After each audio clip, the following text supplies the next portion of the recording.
Ayo, we are knee-deep in Act 2 of episode Revenant out here, and not counting the Dawning, which is still around a month away, we've got 4 new weapons on the table right now that players can go and farm for. Today, let's take a few minutes to go over each weapon individually and give them a quick ranking, basically how good I think they are overall, and more importantly, are they worth your time to go out and farm? If so, why? Or if no, why not? Timestamps are down below for each weapon, and here we go. Starting off with a returning community favorite, the Gridskipper, now with an updated perk pool. I'll chat about it in PvE and PvP real quick, starting with PvE. Gridskipper has some decent viability due to the Void synergy in the artifact, as well as access to Unstoppable Pulse Rifle. Gridskipper also has access to the new Splicer Surge Origin trait, which I really like. Reloading this weapon after dealing damage grants the weapon a stacking reload speed and handling bonus until stowed. Splicer Surge functions in a similar way to most reload perks, since every time you deal damage and reload, you gain that schmexy stacking bonus to reload and handling. Again, the bonus stays until the weapon is stowed, which is actually really useful on a weapon like Gridskipper where you're reloading a lot, since kills can sometimes take a good chunk of your mag in higher end content. PvE perk-wise, Gridskipper has some quality options, including everyone's favorite overused primary perk, Demolitionist, aka non-stop free nade energy for playing no differently than you normally would. You also have access to the good old-fashioned Repulsor Brace destabilizing rounds combo, aka get a final blow, nearby targets now volatile, lots of voidy explosions, and then you nab a free overshield thanks to Repulsor Brace. Always a fun combo, but unfortunately not too rare. You can get it on a few other pulse and auto rifles in the game. You've also got Desperate Measures, which actually got buffed not too long ago and is actually pretty quality in PvE right now. In short, get a regular weapon kill for 1 stack of DM, then you can gain 2 more stacks for even more damage, but those extra 2 stacks have to come from either a grenade or melee kill, but that is shockingly easy to do in PvE these days, especially with Prismatic being a thing. After that, you're at max stacks, aka 30% extra weapon damage, and you can keep max stacks going by just getting regular weapon kills, which again, great. PvP wise, there's very few rapid fire frames I like in PvP, and I'll say Gridskipper is one of them. That being said though, I don't often resort to using rapid fire frames in the current meta. If I'm gonna hang out at the back of the map and go full on dad rifle mode on some random lobby, I'm probably gonna reach for Elsie's rifle, No Time to Explain, the BXR Battler, or even the Bygones.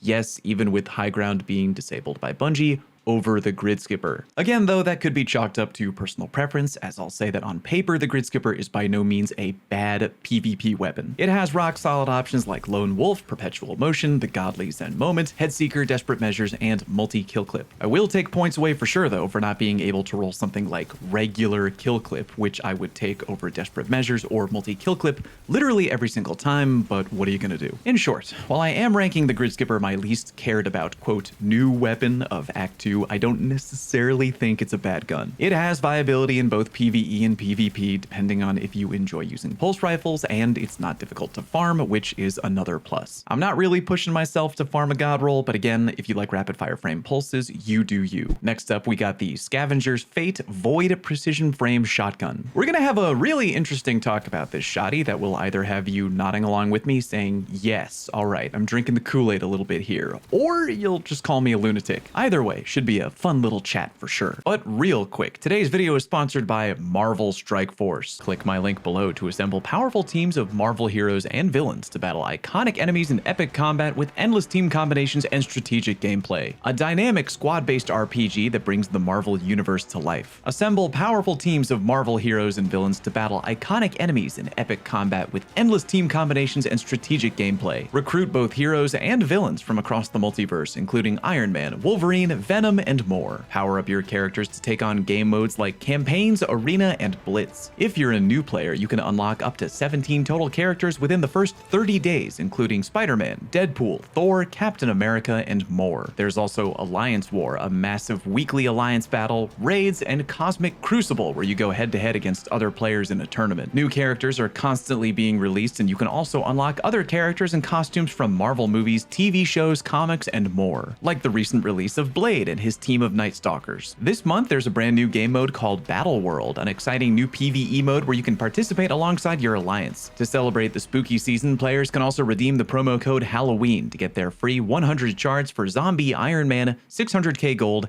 and 480 L2 training modules. Don't forget to use my link or scan my QR code to download the game, and thank you again to Marvel Strike Force. Alright, we back. Scavenger's Fate. First, let's talk about it in PvE. Scavenger's Fate has access to the Dark Ether Reaper origin trait, which I actually like a lot for PvE. Whoa, Fallout, you approve of something that helps you overflow the mag from reserves in PvE for basically playing no differently than you normally would?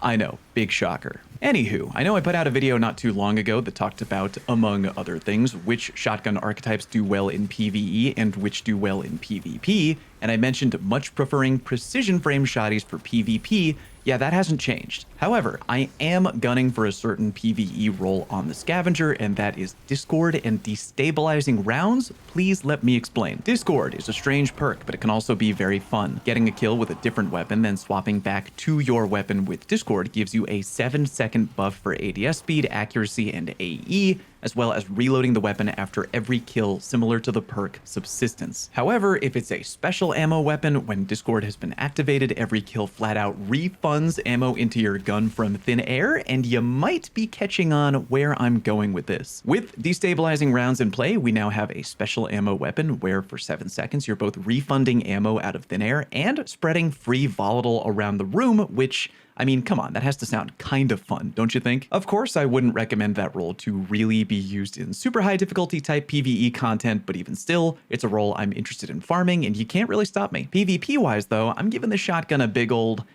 Yeah, it is a precision frame shotty, which does well in PvP, and it can roll slide shot closing time, which is not only a rock solid perk combo on paper, but kinda rare for precision frame shotties. However, there are already so many god tier PvP shotguns in the game right now, and I kind of feel like Scavenger is basically a new IPA walking into your local brewery that already has 900 IPAs and thinking he's going to stand out in some way. I personally also prefer Threat Detector or Slick Draw over Slide Shot when shotgunning in PvP, but again, I do understand the love for Slide Shot. I think if you happen to stumble across a perfect PvP God Roll Scavenger, you can definitely try it out in PvP and go nuts, but if you're looking for your first ever God Roll PvP shotty, I think obtaining a craftable Prophet of Doom with Threat Detector closing time or a craftable Someday with Threat Detector opening shot would be way easier. I'm personally rating this my third most desirable Act 2 weapon out of the 4, again, mainly because I want to try out the Discord destabilizing roll combo, which genuinely does seem fun to me. And yeah, it could be rated much higher for you if you don't have a God Roll PvP shotty,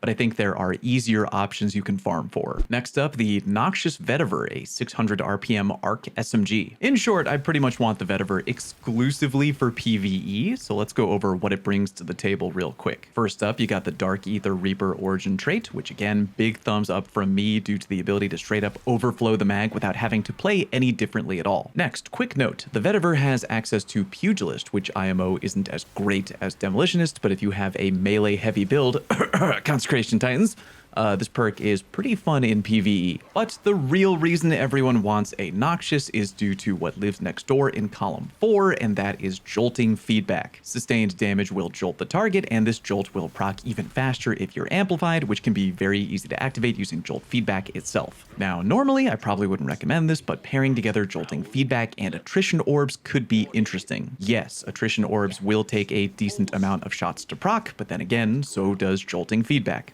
Either way, the end result is a damn fine PvE SMG that should fit great with any build that benefits from orb generation and arc debuffs, basically any prismatic build, really. Free amplified and free orbs can synergize with plenty of fragments, grant free armor charge, and generally do very well in any level of PvE content. Even though I basically have no use for Vetiver in PvP at all, I'm extremely interested in a jolting feedback PvE role, and 100% recommend you try to grab one if you haven't already. Last but not least, we come to a weapon that should be dropping today, the new Iron Banner sidearm, Tinasha's Mastery. Absolutely no surprise that I'm interested in this weapon, but let's go over it anyway. Tinasha's is the 5th rocket-assisted frame sidearm to enter the D2 sandbox and the first ever to feature stasis as the weapon element. Let's talk about some other viable options you could go for before covering the option that I'm pretty sure most players are going to go for right off the bat. If you are looking for just a hard-hitting rocket sidearm with a damage-boosting perk, I'd recommend either 1 One for All or Desperate Measures. One for All is dummy easy to activate on a rocket sidearm, but the benefit of Desperate Measures is that once ramped up to tier 3, you can continuously refresh the timer with repeated weapon kills, which is something you can't do with One for All. Yes, bait and switch is there, but IMO, that's kind of a bait perk on this weapon, no pun intended. One for All is a higher damage buff, and Desperate Measures is the same damage buff as bait and switch, but you can continuously refresh the timer,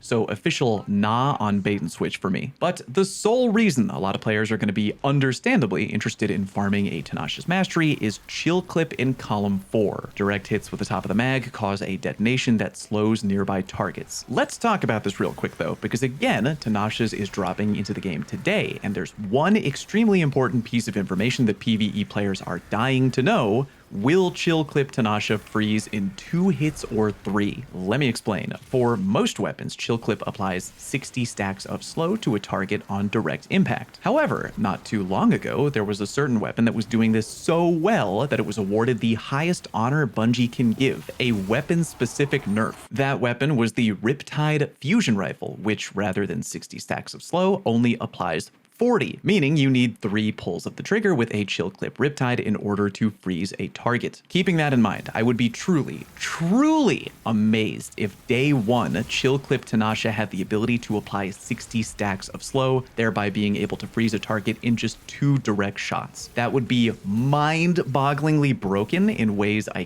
can't even begin to describe. I think it's much more likely that Tinasha will be able to freeze targets in 3 shots, like the Riptide Fusion Rifle. But even if that is the case, which again, I think it will be, Tinasha will still be a disgustingly awesome PvE weapon on paper and one worthy of your farming time. On its own, Chill Clip allows you to deal with both Overload and Unstoppable champs, and if you're able to make yourself Radiant, a Chill Clip Tinasha will let you handle Barrier champs as well. And even if you do have a Chill Clip Riptide, which I do, Tinasha still has all the benefits of being a rocket frame sidearm, aka having very generous ammo overall, not having to be charged up like a fusion rifle, and having much better range overall than a Riptide. In column 3, don't laugh, but I'm going for Air Trigger, more reserves and a reload speed buff, GG no re. And even though I poke fun of it a lot, I genuinely wouldn't mind Loose Change in column 3 because it does pair well with Chill Clip, if only for the sweet reload buff. Please no bully. In short, Tinasha will be ungodly incredible if Chill Clip lets you freeze enemies in 2 hits, but still very good if it takes 3 hits to freeze, which I think it will. And even though I already have a Lead from Gold Chill Clip Riptide, which is damned incredible,